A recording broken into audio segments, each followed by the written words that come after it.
On dit souvent que la Centrafrique est le trait d'union géographique entre l'Afrique musulmane et l'Afrique chrétienne et animiste. Depuis 2013, un conflit meurtrier dans le pays a mis à mal la cohabitation entre ces deux confessions. À l'heure où un nouvel accord de paix est plus que jamais fragilisé, on a choisi ce soir de vous parler de ces hommes de l'ombre qui se battent pour la paix dans les cœurs, la paix entre les Centrafricains. Celle-ci passe par la réconciliation entre musulmans et chrétiens. Notre invité ce soir, Lazare Djader, bonsoir.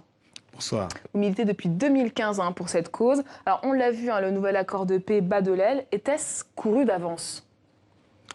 Je veux tout simplement dire que le peuple centrafricain était accroché à Khartoum et suivait de bout en bout la discussion qui était menée, l'accord qui finalement avait été sur lequel les uns et les autres se sont entendus et qui avait été signé à Bangui. Pour moi, particulièrement, j'étais un peu réservé. J'étais un peu réservé par habitude. Voilà. Pourquoi? Parce que, bon, ce n'est pas le premier accord qui est signé. Et chaque fois qu'un accord est signé, tout de suite après, on ressort pour poser des revendications, pour demander à ce que des desiderata soient pris en compte. Et sincèrement, moi qui suis parmi le peuple, je me dis, bon, à un moment, on est fatigué. Justement, estimez-vous qu'il faille un distinguo entre la paix politique et la paix entre les hommes, entre les Centrafricains? Bon, la paix politique déteint certainement sur la paix entre les hommes. Quoique la paix entre les hommes est un facteur aussi important. Voilà. Lorsque le politique n'arrive pas à s'entendre, lorsque les politiques n'arrivent pas à s'entendre, cela ne m'empêche pas avec mon voisin de se regarder en tant que concitoyen et de faire ce que nous avons à faire pour le vivre ensemble. Alors j'aimerais qu'on revienne sur 2013, au plus fort de la crise centrafricaine. Il y a eu des tueries de masse aussi bien dans la communauté musulmane que chrétienne. Vous étiez douanier à l'époque, habitant du quartier PK5. Comment vous avez vécu cette période? Eh bien, c'était une période difficile. C'était une période difficile et vous savez, dans des moments difficiles, vous avez à poser une équation et à la résoudre dans une fraction de seconde. C'est-à-dire que il fallait se demander si partir était la solution ou rester. Mais pour rester, il fallait que cela soit basé vraiment sur quelque chose de fort. Eh bien, ma conviction, elle s'était faite déjà du fait que je suis chrétien, je suis protestant, pratiquant. Donc ma foi a été mise en avant. J'ai fait confiance à ce Dieu-là, en qui je crois. Et j'ai fait confiance à ceux que je considère comme mes semblables. Donc pour moi, il n'y avait pas de question de quitter le PK5. Et voilà. Comment, en tant que chrétien, étiez-vous perçu dans ce quartier à dominance musulmane? Eh bien, vous savez, lorsque les conflits éclatent, c'est vrai, c'est pas de gaieté de cœur, c'est pas de prime abord. Surtout lorsque vous vous levez comme ça, dans un milieu qu'on penserait hostile, entre guillemets, pour parler de paix.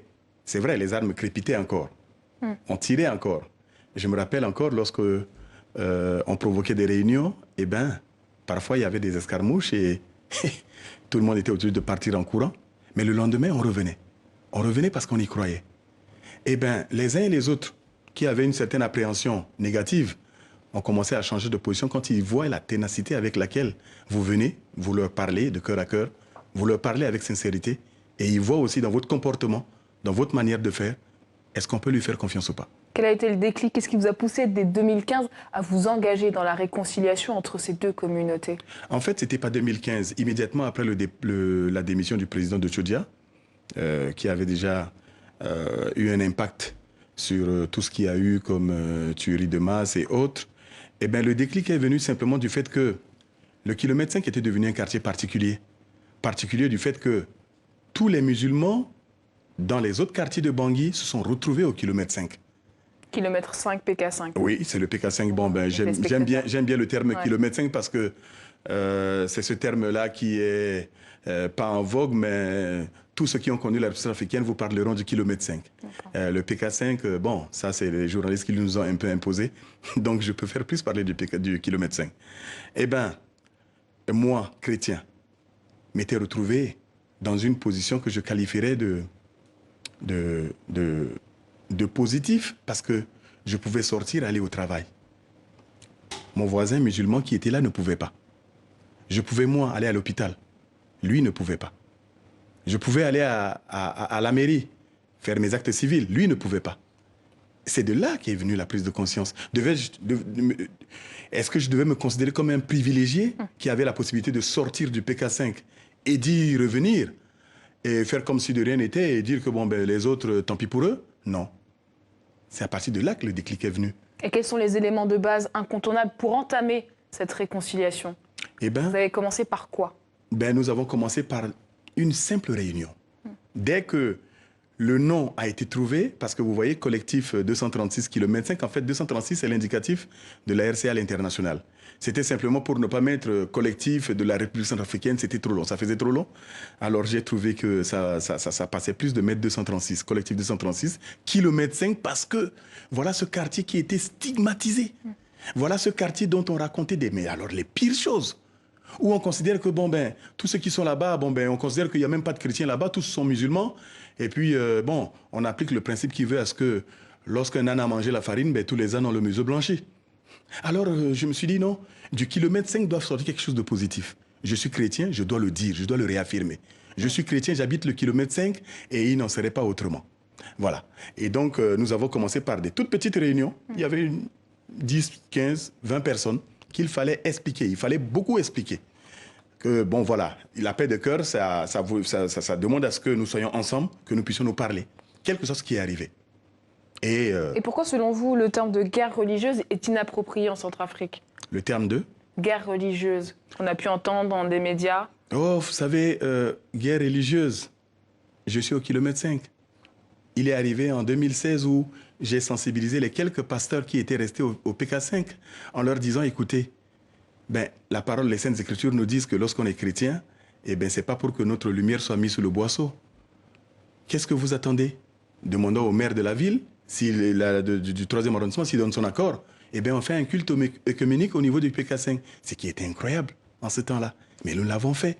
Tous les chrétiens qui étaient au kilomètre 5 étaient venus à ce culte-là. Nous avons prié. Nos frères musulmans, quelques-uns, sont venus même assister à ce culte-là. Et voilà. Donc, dire que parler de guerre religieuse, bon, guerre religieuse, ben, s'il y avait vraiment une guerre religieuse, lorsque nous nous sommes réunis pour... les deux confessions ont toujours cohabité, en fait, c'est ce que vous dites. Ont toujours cohabité. Depuis le début, ont toujours cohabité. Voilà. Alors, en mars 2018, la MINUSMA a appelé au désarmement des milices. Que sont devenues ces milices aujourd'hui? Parce qu'il y a toujours des armes qui ont circulé très longtemps après la crise de 2013. Oui, nous n'allons pas nous voiler la face. Les armes ont circulé et peut-être continuent de circuler. Mais pas comme autrefois. Il y a 2 ans, il y a 3 ans, eh ben, chacun prenait plaisir à se promener avec son arme en bandoulière. Mais aujourd'hui, non. La situation a beaucoup évolué. Il y a cette question du DDR qui a été mis en avant. Je pense que même au niveau du PK5, ceux qui se sont retrouvés dans ces milices qu'on appelle autodéfense, parce qu'ils estiment que bon, il faut se prémunir de toutes les attaques venant de l'extérieur du kilomètre 5. Eh ben, je pense qu'aujourd'hui, ils sont aussi accros au DDR. Donc, cela déteint vraiment sur le vécu quotidien. Il faudra en finir avec ces groupes armés, ces groupes d'autodéfense, pour oui, il faudrait bien cette réconciliation. Absolument. C'est-à-dire que ce n'est pas... ce sera le mot de la fin. Ça, effectivement. C'est-à-dire que qu'il y ait plus d'armes en circulation, qu'il n'y ait que la paix vraiment puisse revenir pour que tout un chacun puisse avoir la possibilité de vaquer à ses occupations. Sur ce message, merci beaucoup Lazare N'Djad.